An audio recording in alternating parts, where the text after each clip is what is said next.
There you can spend hours talking about cutaneous lymphoma, obviously, but you have to always tailor to, what's most interesting and relevant for the audience. And I think here I do a mix of things, introduction to the topic, but also more advanced aspects. And I'm really trying to answer the question, what is it and how do I treat it? There are no conflicts of interest. The outline of the talk here is we'll start with, relatively easy, maybe boring stuff, the classification and staging of cutaneous lymphoma, challenges in treatment, guiding principles that we use in clinic to really understand and understand the rationale for treatment of certain stages. And I will finish with a few real life examples of drugs you will probably see in hospital patients, because I know we have some patients with cutaneous lymphoma out of our clinic here. So, and before starting, I want to introduce the team, because cutaneous lymphoma care and diagnosis always and only really should happen in a multidisciplinary cutaneous lymphoma team. And we actually have the only multi-D clinic for cutaneous lymphoma, T and B-cell lymphoma here in the DC area. At least in the academic setting. Then there's Baltimore Hopkins and there's Inova, but we are pretty much the only one in the DC area.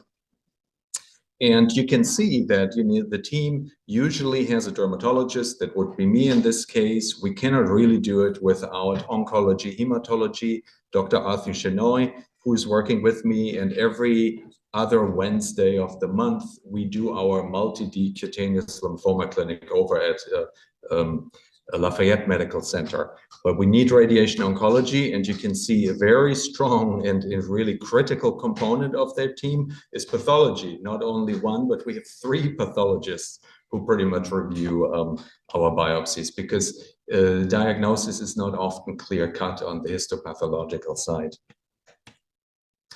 And I'm not going to talk much about that today, or actually not at all, but I want to show you that in addition to my clinical interest, I also have a basic science lab, and we are very much interested in metabolism of lymphocytic cancers.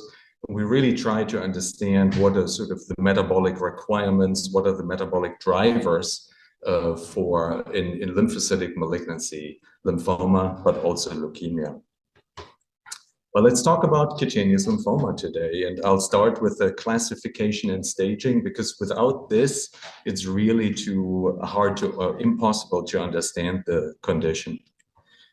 So if we go back in time to Paris in 1806, that was the beginning of the condition we now know as mycosis fungoides, which is the most common form of the cutaneous T-cell lymphoma. The person shown here, maybe I'll use the pointer. This is easier. This is Jean-Louis Alibert, and he basically was the first one to describe these fungating tumors in this patient on the face here, and he called it mycosis fungoides. And since then, a lot has happened, of course, and we now understand that cutaneous T-cell lymphoma, rather than being one definite diagnosis, is really a group of conditions that share certain clinical features, histopathological features, phenotypic molecular, but also prognostic features. But really what unites them all is the tropism of the neoplastic lymphocytes for the skin.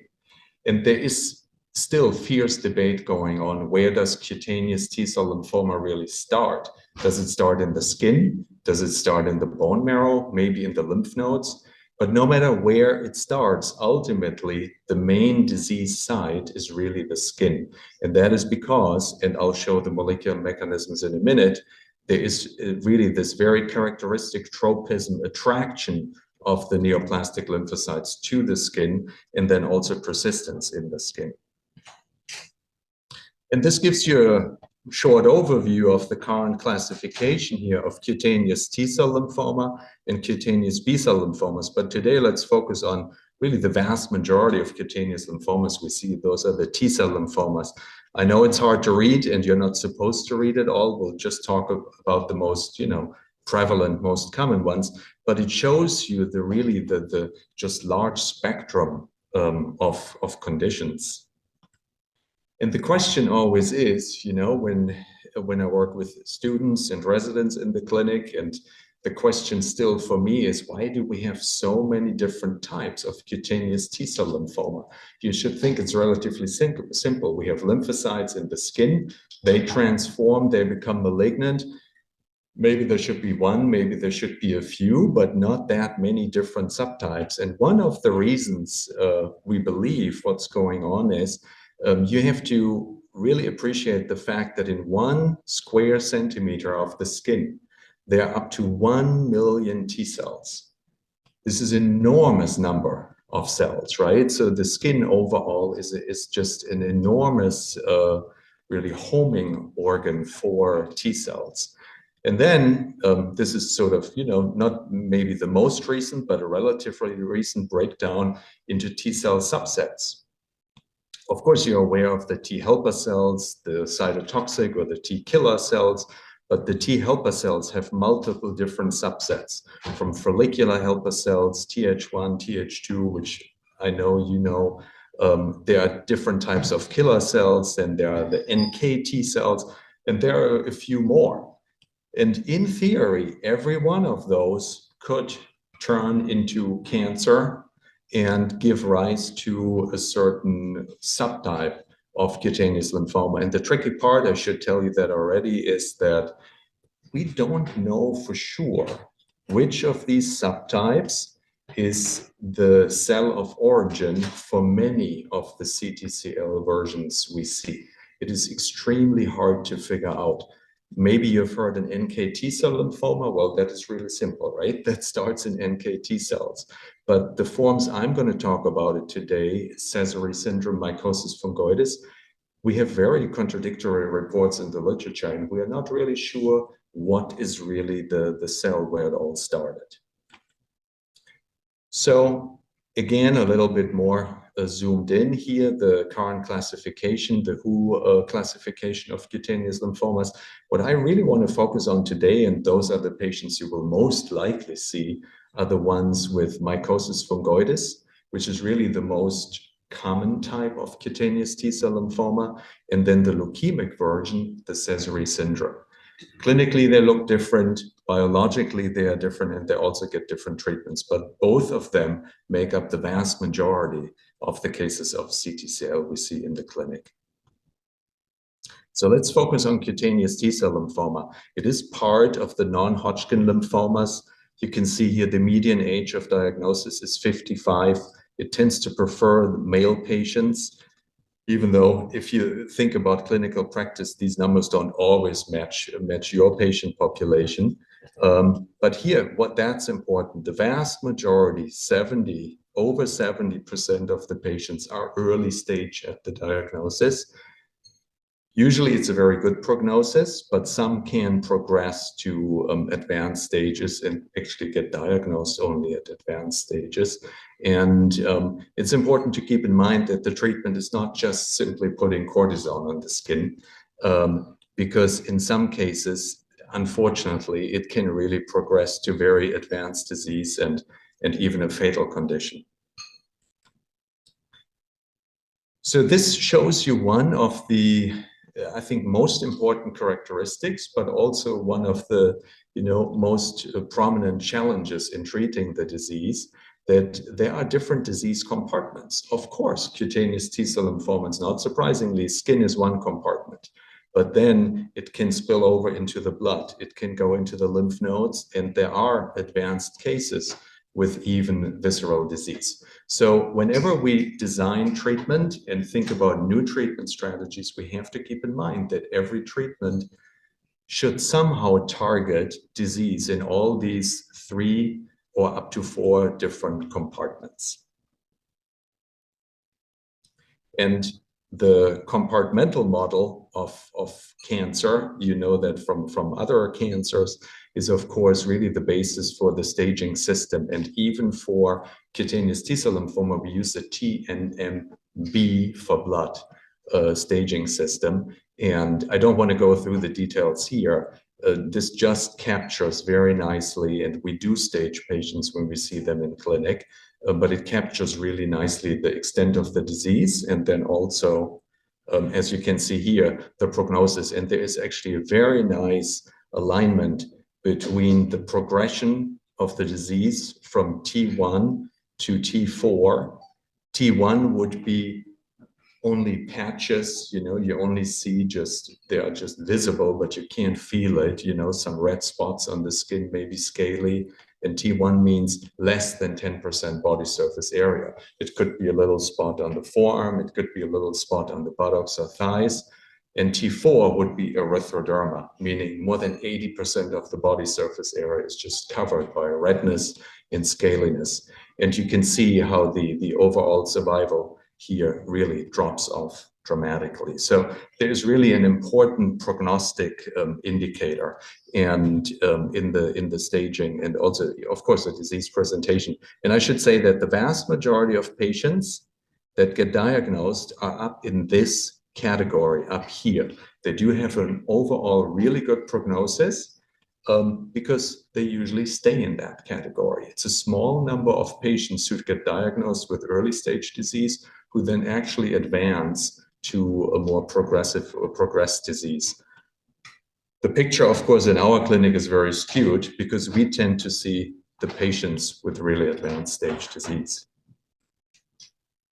So let's talk about those two common subforms, mycosis fungoides and Sézary syndrome. And we used to think, and that really goes back maybe about 10, 15 years, up until that point, the understanding was that mycosis fungoides and Sézary syndrome are really two parts of the same spectrum. The disease starts in the skin only as mycosis fungoides, and then the skin gets really bad. Patients basically develop a rash from head to toe, the erythroderma, and at the same time it spills over into the blood. And the idea was that this is just two ends of a clinical spectrum. And what is important to note here is that, in mycosis fungoides, you can have patches, meaning it's just red. There is no induration, no elevation. Plaques, meaning red spots that are elevated, and all the way up to tumors, or you have all three at once, right? And Sézary syndrome is typically, we see erythroderma, lymphadenopathy, and also significant blood involvement. I'll talk a little bit more about that later. But now we know that those two usually are not interconvertible or so. The Sézary syndrome is not an advanced stage of mycosis fungoides. Why do we know that? That goes back a few years to work from Tom Kupfer and Rachel Clark, who are at the Brigham. And they actually figured out just fascinating immunology in the skin. They figured out that mycosis fungoides, the malignant T cells express certain skin homing markers that pretty much keep them in the skin, but they lack the adhesion molecules that enable them to go into lymphatic channels, into the lymph nodes, into the blood. And as you can see here, CCR7 is really important. L-selectin are important for the cells to be able to travel back and forth. And this traveling back and forth between the skin, blood, and lymph nodes, this is what typically we see and explains the picture in leukemic CTCL or Sézary syndrome. But because these markers here are absent, in mycosis fungoides, the cells are pretty much bound to stay in the skin. But again, this is very black or white. In biology or medicine, nothing is really black or white usually. There are, of course, cases where these cells are able to enter the blood, but this at least explains the classical concept that we see in textbooks. And this is also important to understand, because you see a patient for the first time with tumor stage of the disease, and then you think, oh, could it be maybe a more aggressive type of a CTCL, maybe not mycosis fungoides, maybe a gamma delta T cell lymphoma, an NK cell T cell lymphoma. But no, not necessarily, because you have to really understand that in order to make the diagnosis of mycosis fungoides, you need this very classical progression from patch stage to plaque stage to ultimately tumor stage. Without that progression, if you have a patient who really starts off, said, okay, 1 month ago, I developed this huge tumor on my left forearm, and the pathologist tells you, well, it looks like mycosis fungoides, or it's T-cell lymphoma, you know it is not mycosis fungoides, because the whole history of years before of patch and plaque disease, if that's missing, it is a different type, probably a more aggressive type of CTCL, but not mycosis fungoides. Yeah, I should talk about a subform that will also be relevant when we reach the treatment section here. Like in CLL and in other lymphocytic malignancies, we can observe a transformation of the more indolent stages of mycosis fungoides to more aggressive types, and we call that the large cell transformation.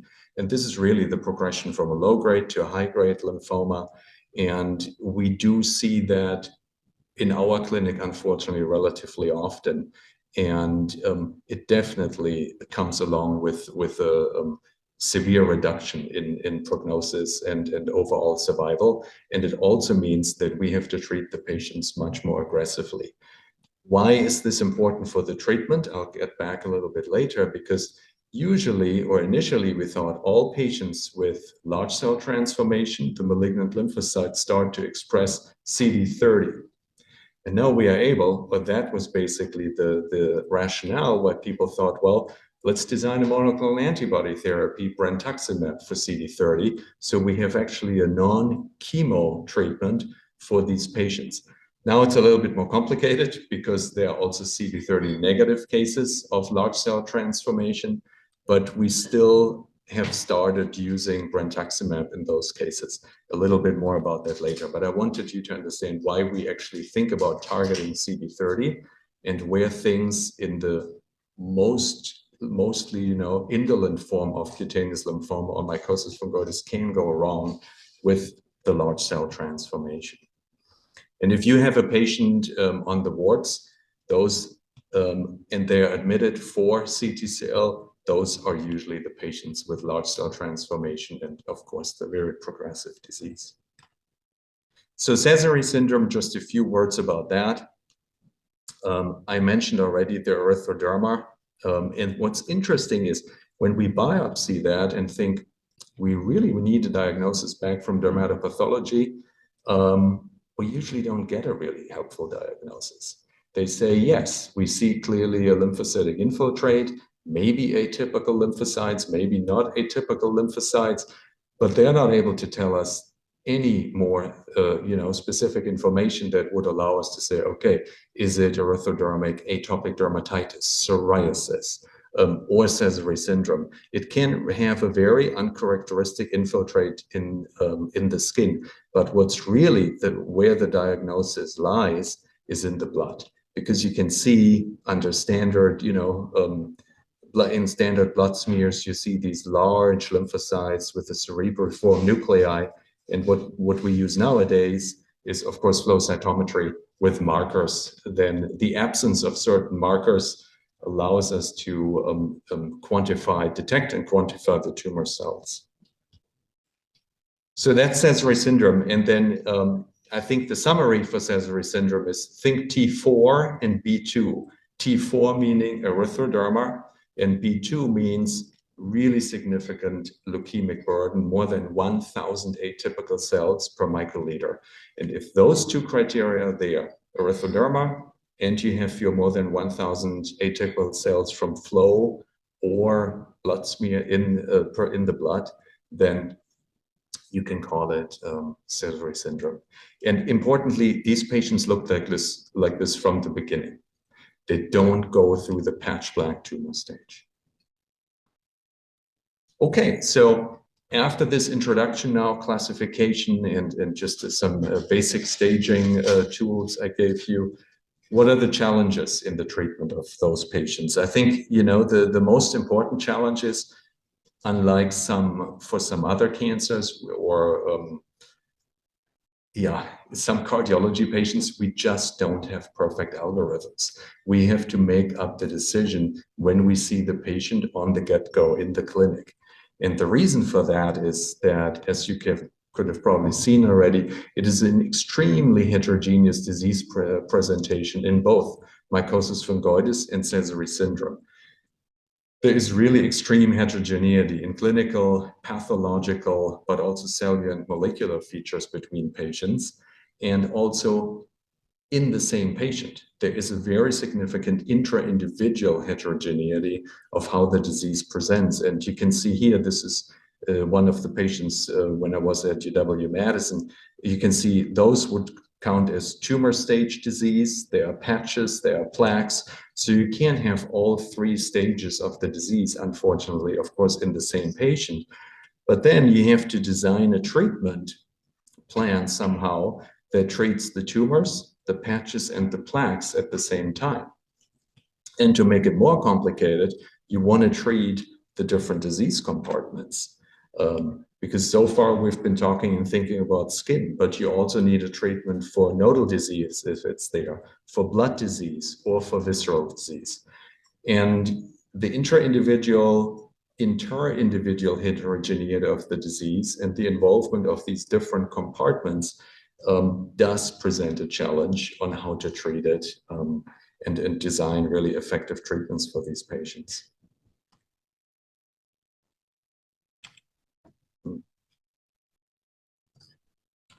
Okay. And then I like to show this here. This is a little bit older, but if we did a publication today, it would very much look the same way. And whenever you see, I think, you look at it and think, okay, this is first, it's a lot of information there. Then you dive into it and say, okay, this is actually really helpful. And then maybe if you've seen a few patients, you get to the point that you don't find it that helpful anymore because there's just so much information. And how do you decide whether you do retinoids or brentuximab, total skin electron beam, or interferon photopheresis?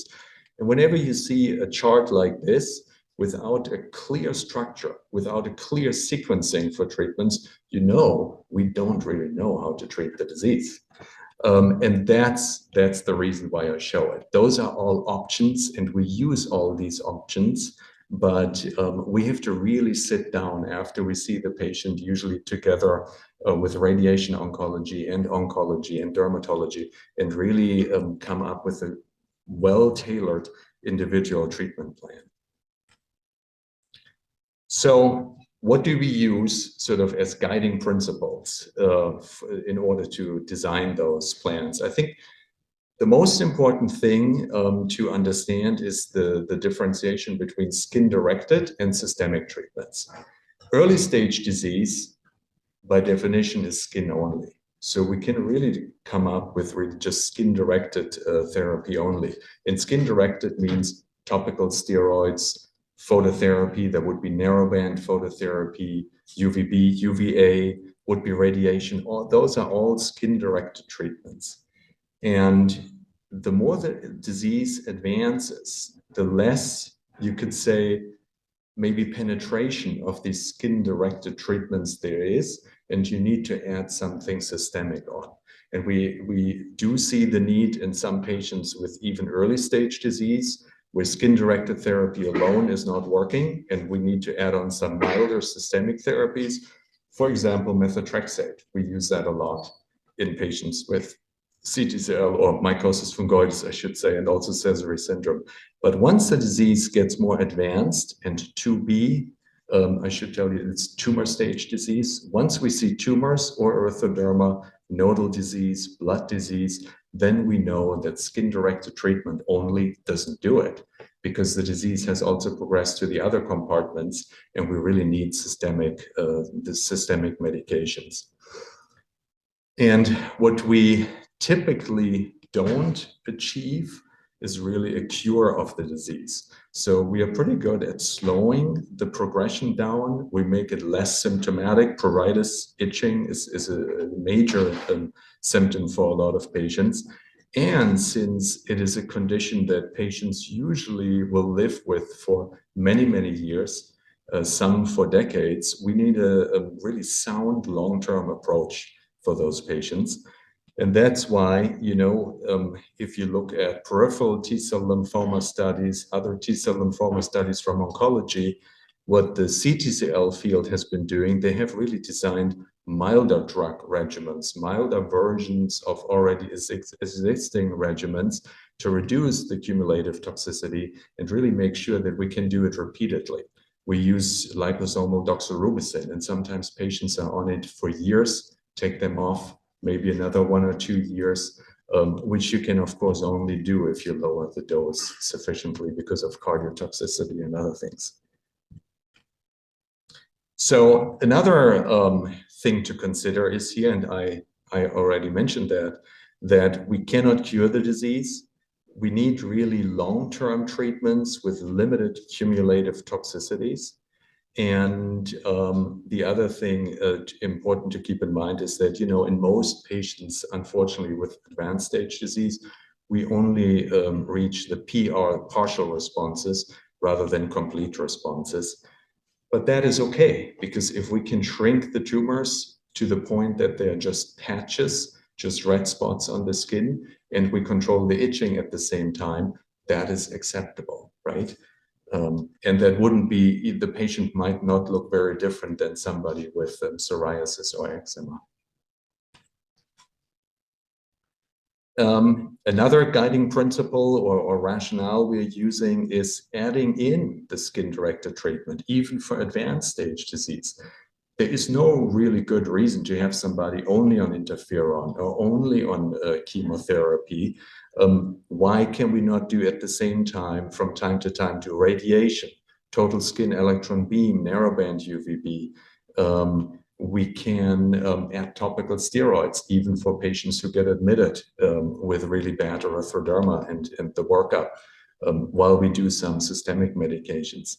And what is also coming up more and more, we used to say for topical steroids, for example, you talk to sort of look into the standard dermatology literature, everybody says you should use it twice a day for X number of days. And what we do now is we use highly potency steroids, clobetasol, for example, but we tell the patients use it only once a day and only every other day. That seems to have a similar efficacy. And the same really applies to many systemic treatments where we were able to lower the dose and maintain an efficacy, but at the same time, reduce the rate of adverse events and cumulative toxicity. And good examples here are the low-dose radiation or the low-dose brentuximab, low-dose doxorubicin, gemcitabine, for example. And this is interesting.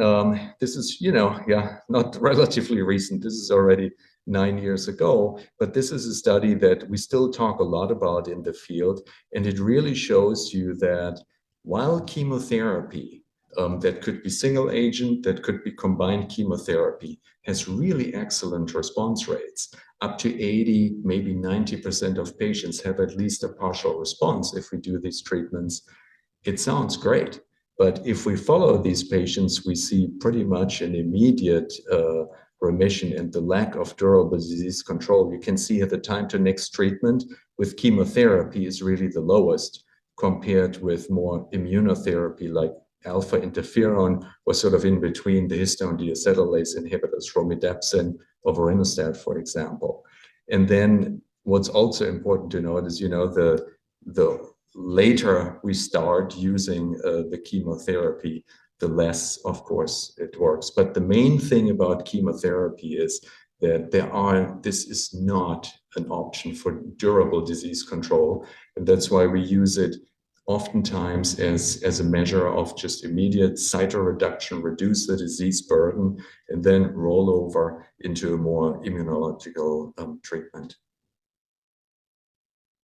And here you do have a few systemic treatments, but this chart heavily focuses really on, but actually it's exclusively chemotherapy. I deleted the other chart this morning. And you can see here that the response rates are all really fantastic, which we usually do not see with many other agents in this disease. 80%, 58, 55, 88. And what I want to point out, and I have to see where it is here, this line here, the methotrexate, low-dose methotrexate, is actually an excellent way of first-line systemic agent after patients fail corticosteroids, topical steroids, phototherapy. What we usually do is we add on low-dose methotrexate, and low-dose changed. It used to be up to 100 milligrams per week. Now low-dose is 25, maybe 30. And honestly, if we have a patient who's not responding to 25, going up to 30 is also usually not doing it anymore. So that's why most people cap the low dose at 25, and then we have to go to other agents. But a lot of people actually at this early transition from early to advanced stage disease actually do have a good response to 15 to 25 milligrams of methotrexate. So, but methotrexate, I don't think I have to talk much about because you know the drug and you know how to manage it. What I want to talk about more in the next few minutes are some more specific drug examples that you can only see, most of them only see in patients with CTCL. And one of those is bexarotene. It's a retinoid. There's a systemic version. That's the one I'm talking about today. There's a topical version, but because of cost, this is something that we pretty much don't use. So it is approved for cutaneous T-cell lymphoma. It has direct anti-neoplastic effect, as do some other retinoids for cutaneous T-cell lymphoma or malignant lymphocytes in the skin. And we often use it. It can be used as a single agent, but we often use it really in combination, for example, with photopheresis, interferon, or standard UVA, UVB phototherapy.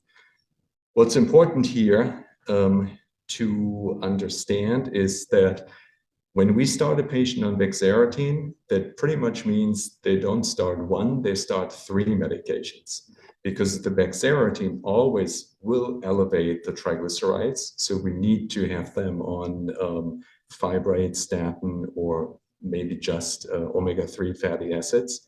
And it will cause hypothyroidism. So they have to be on levothyroxine. And that is just even at the lowest effective dose, you will see a significant elevation of the triglycerides and decrease in thyroid activity.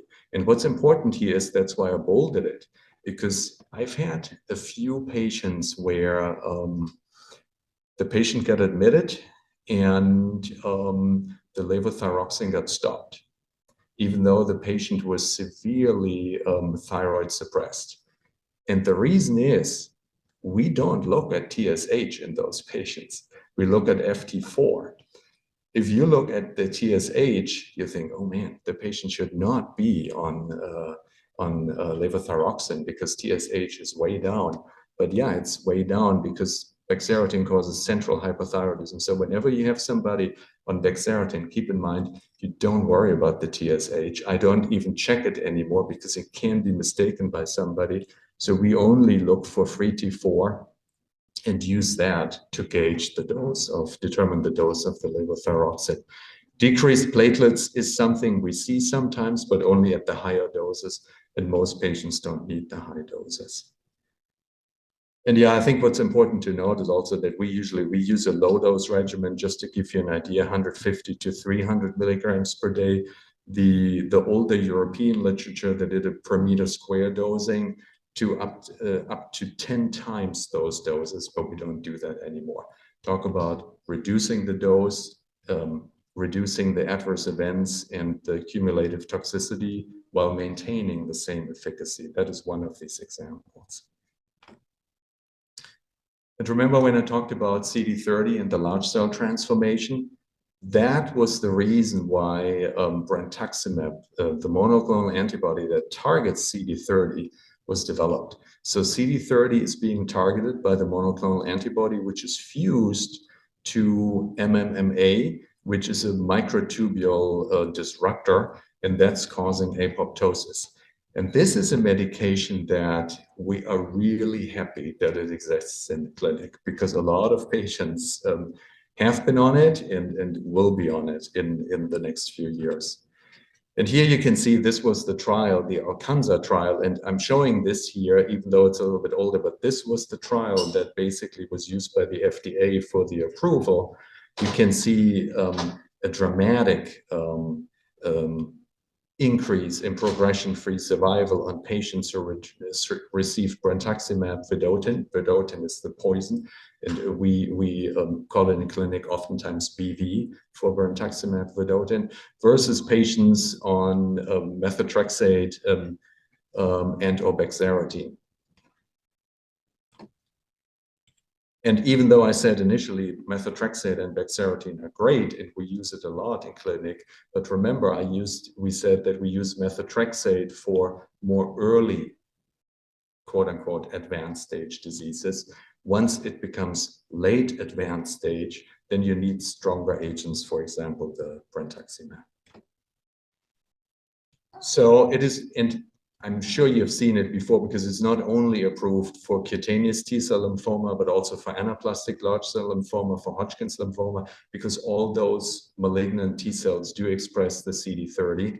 And what's interesting to mention is actually the fact that we are now using it even in cases where we don't see CD30 expression in standard immunohistochemistry, and it does work in some cases.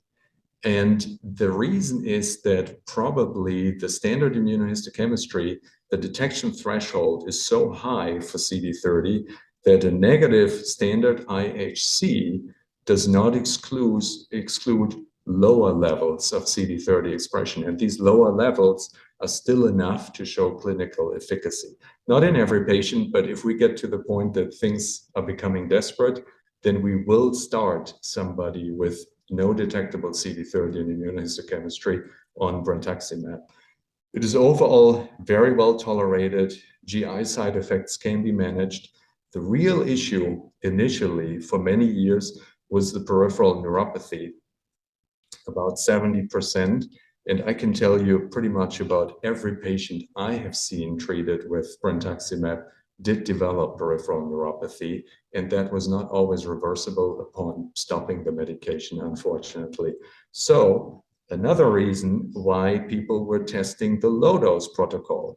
And at this point, I made these slides about a year ago, increasingly favored. Now I would say exclusively used is brentuximab only in the low-dose regimen because it very, very much delays the onset of peripheral neuropathy while maintaining its excellent clinical efficacy. Another monoclonal antibody, and that is one that in the US is only approved for cutaneous T-cell lymphoma, is the one I'm going to introduce next. You've seen this slide before, but focus on the chemokine receptor 4, CCR4. It's not only on the cells in the skin, the mycosis fungoides malignant lymphocytes, but also in the circulating malignant lymphocytes that we see in Sézary syndrome. CCR4 is the target of the next monoclonal antibody we are using, and that's called mogamulizumab. And what mogamulizumab is doing, the monoclonal antibody, it is binding to CCR4 and at the same time attracting NK cells. It's kind of like a, in a way, checkpoint inhibitor immunotherapy. So it would be counterproductive to have somebody on mogamulizumab and at the same time high doses of prednisone, because you would just, this immune stimulation induced by moga wouldn't take place. So it needs the NK cells. And now there are actually trials looking at the combination of mogamulizumab and interferon, for example. And I think initial data really look like we should be combining it. But what you can see here, and I can actually go to this one here from the Maverick trial, that was the trial, again, that led to the FDA approval here, not too long ago for mycosis fungoides and Sézary syndrome, but it's a little bit hard to see here on this slide. I actually didn't put it on here, but I can tell you. So the problem with this medication is the response rate is in the low 30s. That's not good. The other thing is that the time to response, and that is actually on the slides, it's 2 to 4 months. But if you remember the pictures of patients with really tumor stage disease, you can't give them a medication that takes 2 to 4 months to work. You need something that works pretty much immediately. So this is a challenge in the clinic when we use this medication. we need to really build it into the treatment plan relatively early. And at the slightest sign of disease progression, we say, okay, we are starting the mogamulizumab because it does take time to work. Interestingly, only in the skin. It is very, very effective in wiping out, literally wiping out the circulating disease burden.